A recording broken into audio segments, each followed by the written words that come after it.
हा आपण राबवतोय, सुरुवात केलेली आहे। आपण यावेळेस MLCच्या जागा देत असताना त्यामध्ये आपले शिवाजीराव गर्जे संघटनेमध्ये अनेक वर्ष काम करणारे संजय के राजेशची जागा रिकामी झाली। संजय खोडके राष्ट्रवादीची स्थापना झाल्यापासून आज संघटनेच्या करता काम त्या ठिकाणी करतायत।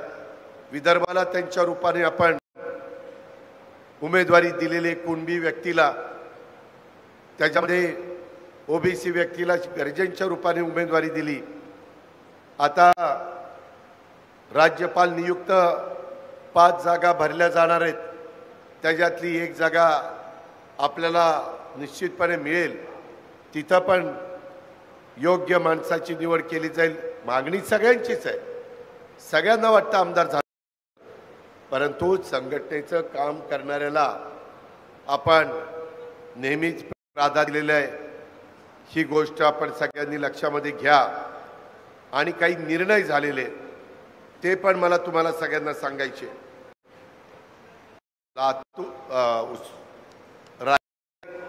नाशिक हे 2 जिल्ह्याचं पालकमंत्रीपद राहिलंय, ते लवकरच जाहीर होईल। बाकीच्या 34 जिल्ह्याचं झालंय। आपल्या नांदेडला अतुल चावे पालकमंत्री आहेत, परभणीला मेघना बोर्डीकर आहेत, हिंगोलीला नरहरी झिरवळ आपल्या पक्षाचे आहेत, आणि लातूरला शिवेंद्रराजे भोसले आहेत। धाराशिवला प्रताप सरनाईक, बीडला अजित पवार, जालन्याला पंकजाताई मुंडे आणि संभाजीनगरला संजय शिरसाट, असे आपले 8 जिल्ह्याच्या पुरतं मी बोलतोय। आता जे जिल्हे इथं नाही आहेत त्यांचा उल्लेख करत नाही, फक्त नांदेड, परभणी, हिंगोली, लातूरवर येतो। मला आत्ता स्टेजवर नाही, समोर बसणारे लातूर जिल्ह्यातून कार्यकर्त्यांनी हात वर करा, हात वर करा, उभं नाही राहायला सांगितलं। हां, करा खाली। माझ्या नांदेड जिल्ह्यातून हात वर करा, घ्या हात खाली घ्या। माझ्या परभणी जिल्ह्यातून आलेल्यांनी हात वर करा। परभणीमध्ये जास्त लोक आली तर खाली घ्या। आणि आपल्या हिंगोलीमधनं आले हात वर करा। हिंगोलीच्या मानाने म्हणजे जिल्ह्याच्या मानाने लोक चांगले आलेले।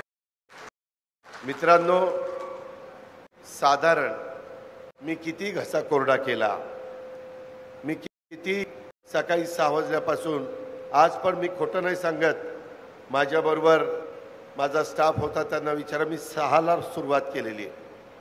आणि जेव्हा कधी मुंबईला पोहोचेल तेव्हा प्रत्येकाने आपापल्या कुवतीप्रमाणे काम केलं पाहिजे। वरवर नुसतं हुशारकी मारून चालणार। मी तुम्हाला एक गोष्ट अजून एक सांगणार आहे। मधी सुनील तटकरेजी राष्ट्रवादी काँग्रेस, चंद्रशेखर बावनकुळेजी भाजपा, सामंतजी शिवसेना, ह्या 3 कमिटी केली होती। जिल्हा कमिट्या, तालुका स्तरावरच्या कमिट्या, विधानसभा स्तरावरच्या कमिट्या, जिथं युतीचे आमदार आहेत तिथल्या कमिट्या, जिथं विरोधी पक्षाचे आमदार आहेत तिथल्या कमिट्या कशा असल्या पाहिजे त्याबद्दलचं धोरण ठरलेलं आहे। ते 1 एप्रिलपासून लागू होणार आहे। विधानसभा स्तरावरच्या आणि तालुका स्तरावरच्या समित्याकरता जो तिथं सत्ताधारी पक्षाचा आमदार असेल, म्हणजे आता बसमतला राजू नवघरे, माझ्या त्या ठिकाणी पाथरीला राजेश विटेकर आहे, लोहार कंदाला आमचे प्रतापराव चिखलीकर आहे। तिथं जो युतीचा सत्ताधारी पक्षाचा आमदार असेल त्यांनी 60% शिफारस करायची, 60%। आणि राहिलेले 2 पक्ष आहेत त्यांनी 20% शिफारस त्या विधानसभा स्तरावरच्या कमिटीमध्ये करायची। ह्याची नोंद सर्व माझ्या जिल्हाध्यक्षांनी, सर्व शहराध्यक्षांनी सर्व युवक अध्यक्षांनी, महिला अध्यक्षांनी, सेल प्रमुखांनी सगळ्यांनी घ्यावी। जिथे सत्ताधारी पक्षाचा आमदार नाही तिथं 2 नंबरचा पक्ष निवडणुकीच्या कालच्या वेळेस म्हणजे आघाडीचा आलाय निवडून, तिथं युतीचा पडला, तर पडलेला उमेदवार जो 2 नंबरला असेल जो पक्ष, त्याचं 40% ऐकलं जाईल त्या पक्षाचं, 30% दुसऱ्या राहिलेल्या 2 पक्षाचं असं ऐकलं जाणार आहे। म्हणजे ती विरोधी पक्षाच्या आमदाराची कमिटी त्या पद्धतीने होणार। त्याच्यानंतर आपल्या विशेष कार्यकारी अधिकारी एसीओ यांच्या नियुक्तीबद्दल देखील धोरण हेच लागू, 60-20-20 आणि जिथं आघाडीचा आमदार आहे तिथं 40-30-30। जिल्हा स्तरावरच्या समितीमध्ये जो पालकमंत्री आहे, म्हणजे आता बीड आणि हिंगोलीला राष्ट्रवादीचा पालकमंत्री आहे, तिथं 50% पालकमंत्री सांगेल ती नावं, 25% राहिलेले 2 पक्ष म्हणजे भाजप आणि शिवसेना ते सुचवतील। जिल्ह्याच्या स्तरावरच्या डीपीसीचा निधी पालकमंत्री सांगेल तसं 30% वाटप तिथं होईल जिल्ह्याला, आणि जेवढे आमदार युतीचे MLA MLC म्हणजे त्याच्यात विक्रम काळे पण आले, सतीश चव्हाण पण आले, या सगळ्यांना मिळून तिथं 70% त्यांना विभागलं जाणार आहे आणि पालकमंत्री 30% असं तो 100%चा डीपीसीचा निधी वाटला जाणार आहे। आणि ह्या संदर्भामध्ये आपल्याला मला एक गोष्ट लक्षात आणून द्यायची आहे की याबाबतचे अंतिम अधिकार प्रदेश कार्यालयाच्या पक्षप्रमुखाकडे राहतील।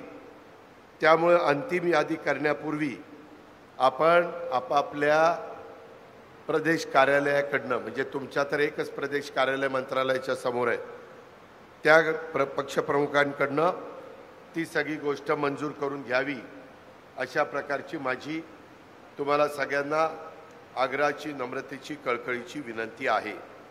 ह्याच्यात काही तुम्हाला शंका कुशंका असेल तर जिल्हाध्यक्षांनी मला विचारावं किंवा सुनील तटकरे किंवा इतर काही प्रमुखांना विचारलं तरी चालेल।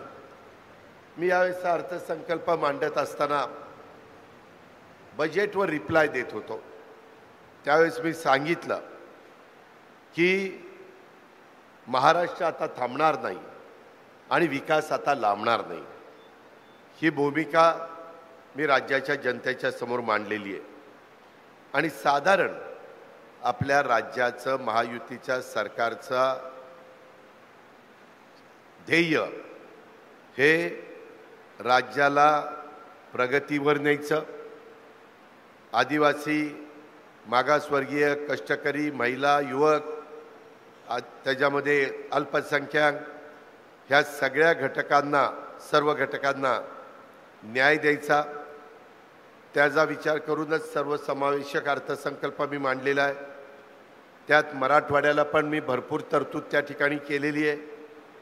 मराठवाड्यामध्ये माझ्या कोकणातल्या उल्हास आणि वैतरणा खोऱ्याचं, नद्यांचं खोऱ्यातनं पाणी 54 TMC आलं पाहिजे, तो प्रयत्न आपण करतोय। गोदावरी खोरे पुनर्भरण, मराठवाडा ग्रीड हे प्रकल्प, महत्त्वाकांक्षी प्रकल्प मराठवाड्याकरता आपण हातामध्ये घेतोय। आपण वेगवेगळ्या भागामध्ये न्यायालयाची स्थापना करतोय, त्याच्यात हिंगोलीचं पण न्यायालयाचा समावेश आपण केलेला आहे। मला नांदेड, परभणी, हिंगोली आणि लातूर सहकाऱ्यांना सांगायचं आहे की